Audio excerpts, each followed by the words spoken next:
Hello, my name's Jennifer, welcome to my channel. Today I am filming my August wrap-up part 1. So there are 8 books that I've read so far in August. The first book I read was The Frequency of Us by Keith Stuart. So this book has a really interesting and quite intriguing premise, which is why I picked it up. So in The Frequency of Us we follow a young engineer named Will who marries an Austrian refugee named Elsa. It's set in the time of the Second World War, and what happens is their house is bombed. Will finds himself in hospital. He wakes up, he asks where his wife Elsa is, if she's okay. The hospital has no record of Elsa being a patient, and not only that, but when Will looks into it, there's no record of him even being married, and there is no record of Elsa existing or ever existing. Okay, so that's the premise. What we also have in this book is a dual narrative. We hear from Laura in the present day, and she has just got a job as a temporary carer, working with this caring agency, and she is sent to sort of look after or go and see Will as an old man. I think he's in his 80s, and at this point Will still doesn't know what's happened to Elsa, but he believes that she existed, but no one around him believes that. They think he is imagining things. They think he is maybe becoming unwell, maybe he has dementia. So the caring agency sends Laura in to make an assessment of Will as to whether or not Laura thinks he should go into sort of long-term supportive housing, you know, whether he needs round-the-clock care, basically. One thing I found not very believable is that Laura, who I don't think has worked as a carer before, and she's definitely not a qualified clinician, is given the responsibility of going in and sort of making this assessment of Will. So that doesn't seem terribly realistic. But Laura meets Will, and she is actually the only person in his life who thinks maybe he is telling the truth, maybe there is something in this. So it's quite an interesting premise. At some point, both storylines converge in what for me was maybe a slightly coincidental way. There was a lot of stuff that happened that maybe you had to suspend your belief for a little bit, but overall I found The Frequency of Us an enjoyable and quite original read. Next up I read Quicksand by Malin, Persson, Giolito, and this is translated from the Swedish by Rachel Wilson Broyles. So this is a psychological thriller. It won Sweden's Best Crime Novel of the Year 2016. I haven't really heard hardly anyone else talk about this book, but I picked it up because it sounds quite an interesting premise. So in this book we follow Maya, who is I think she's sort of like a late teenager, and we know from the start of the book that she is in prison awaiting trial, and we know at the start of the book that there's been a school shooting and several people have died. This is the school where she goes to, or did go to. We have in this book a dual narrative, so we follow Maya, her point of view while she is awaiting trial, and it takes us through the different stages of the trial, the different witnesses and so on. And then we also have flashbacks from Maya when we go back to what happened in school in the lead up to this terrible incident happening. So we see Maya's friends. She has a boyfriend who has some part to play in this as well. For me, it was quite slow paced, which generally speaking I don't mind. I'm not sure that it was as much payoff as I would have liked. It really was, I guess, about the story, about the characters, rather than any major plot reveals or major twists. For me, the ending maybe felt a little bit flat. Overall, I mean, I finished it, you know, it was a decent read, but I wouldn't necessarily suggest everyone goes out and runs to pick up a copy of this book.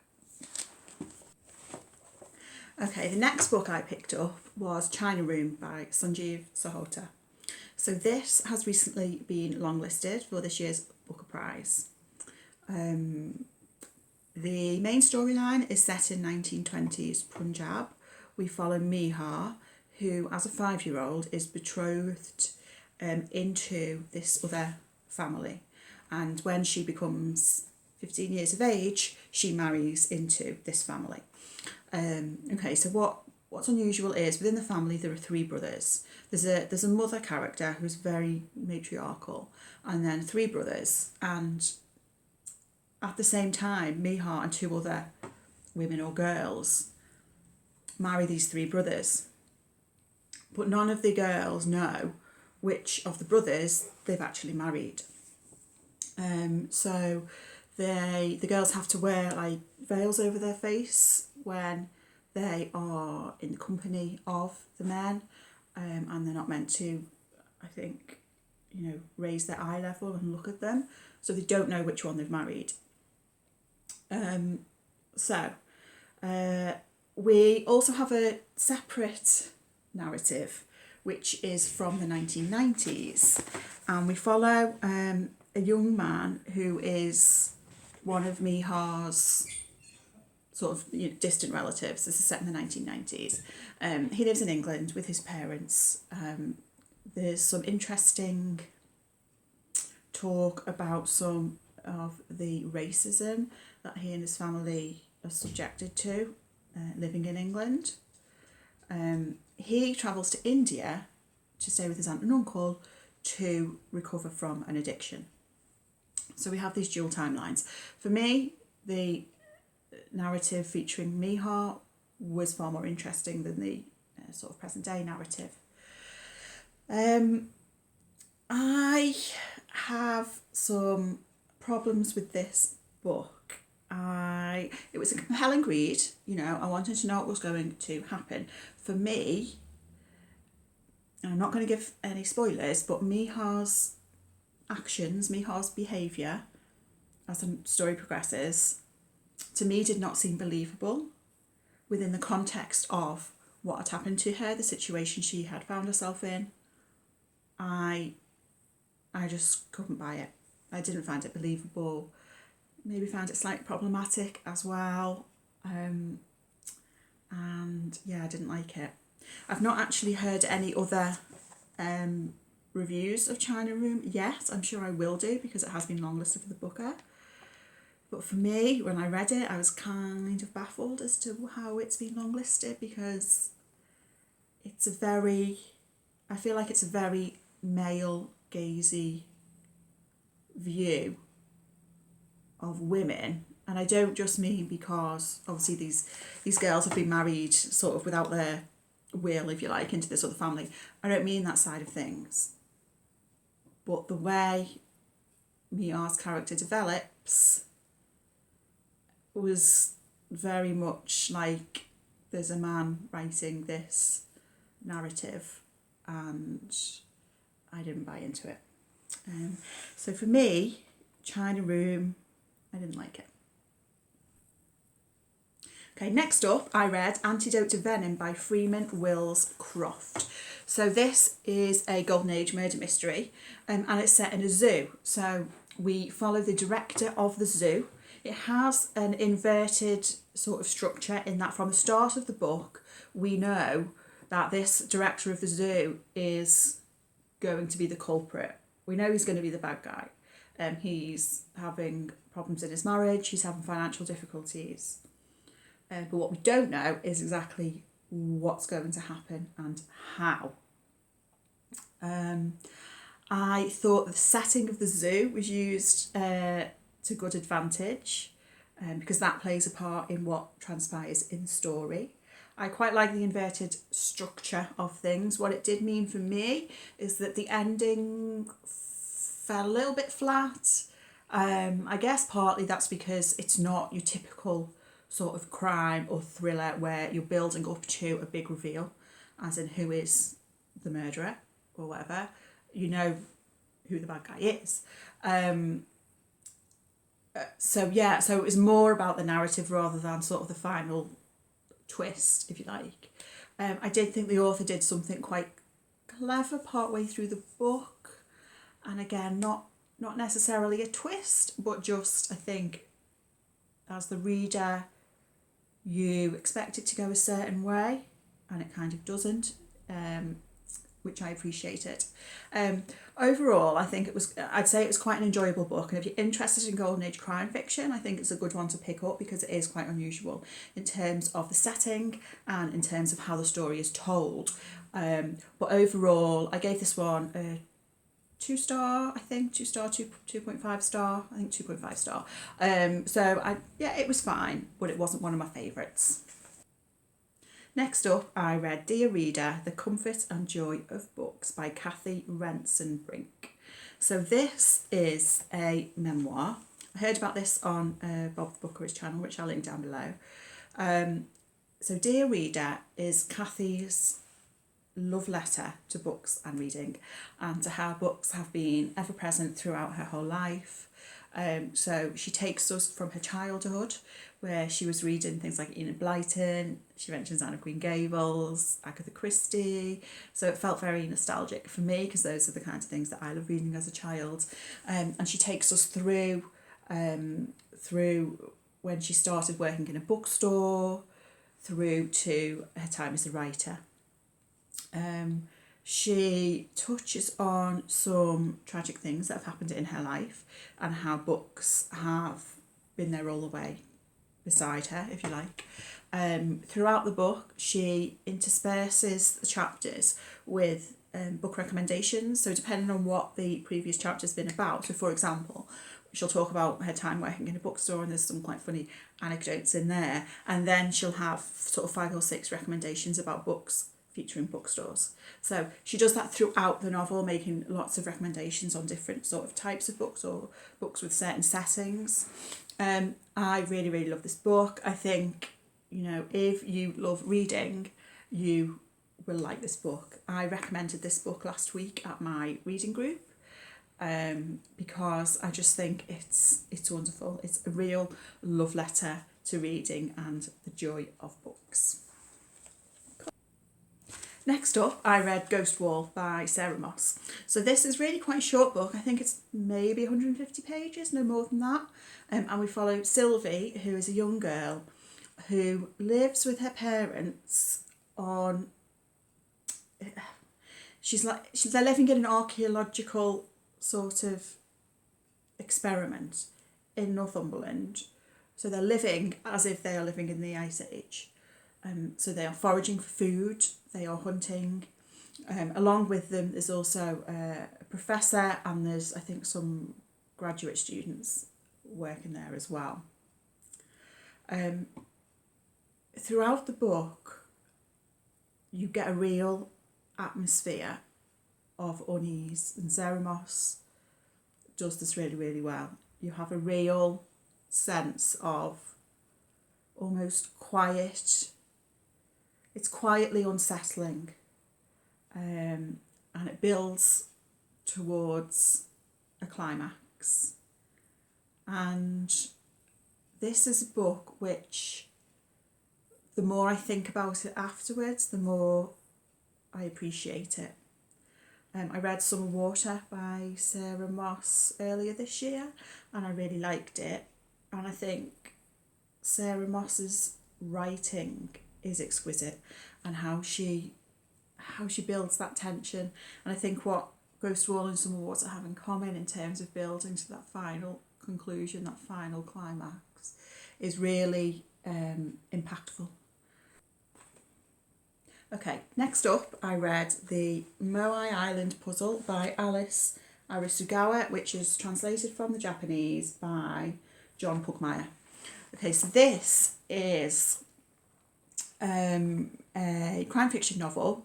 It's similar in style to Golden Age fiction in terms of we have an isolated setting on this island. We have a defined group of characters. We follow a girl called Marie, whose family own the island. Her grandfather, I think it's her grandfather, has died, and he's left treasure hidden on the island. And what he's done is he's erected these statues all over the island. They're sort of like the Easter Island statues, and these statues are meant to lead to this treasure. So we've got Marie on this island with her family, and she's also brought with her, she's at university, a couple of her university friends who are aficionados of classic crime fiction and puzzles. I like this book. I like the setting. Obviously people start to die. We have some nice little diagrams. As you can see, there's a little murder scene with little stick people there. Part of the story, there is a locked room mystery, as in how did they die, the windows were closed, the doors locked, etc. I would say if you like classic crime, if you like sort of Agatha Christie type books, then this is a good one. So I would say if you like Agatha Christie sort of books, then this is a good one to head to. I would say some of the reveals throughout were slightly far-fetched, but I think for the type of novel that this is, I didn't mind that too much. And finally, I read Silver Sparrow by Tayari Jones. So in Silver Sparrow, we have like a bigamy situation. So we have the father who has a wife and a daughter, but then he also has a second wife and second daughter. So the second family are a secret. They know about the first. They know about the first family. The first half of the book is told from the point of view of Dana, who is the daughter of the second wife. So we hear how Dana, as a child, discovers that her and her mother are a secret. We see her as she grows up, and we see the impact that this setup has had on her life and on her own view of herself. She sees the daughter from the proper marriage, if you like, as being the real daughter, the valued daughter. Halfway through the book, we flip to the point of view of Charisse, who is the daughter from the first marriage. So obviously at some point the storylines converge and stuff happens. For me, I preferred the first sort of half or so of the book when we are exploring the impact of that situation on Dana in particular and on her mother. This book does touch on issues around class, race and gender. We very much do focus in on the two daughters and to a certain extent their mothers. It's less so about the father. He is portrayed as, I don't know, a fairly weak character. I mean, not particularly likeable, but not... He's kind of a bit bland, really, because the book is not about him. It's about the mothers and the daughters who are in this situation. For me, I think this book could have been maybe 50 pages shorter. It just felt a bit long for me, and by the end, when you get into the resolution, I was sort of less interested in that part of the story. I was more interested in sort of delving into the characters. I read An American Marriage by Tayari Jones earlier this year, and I liked that a lot. So I preferred An American Marriage to this, but I would still be keen to read more by Tayari Jones because I think she's a really good storyteller. So that was my August wrap up part 1, the first 8 books that I've read this month. Let me know in the comments below if you've read any of these books. What did you think of them particularly? I'd be interested if any of you have read China Room and what you thought of that one. Thank you so much for watching, and I'll speak to you next time. Bye.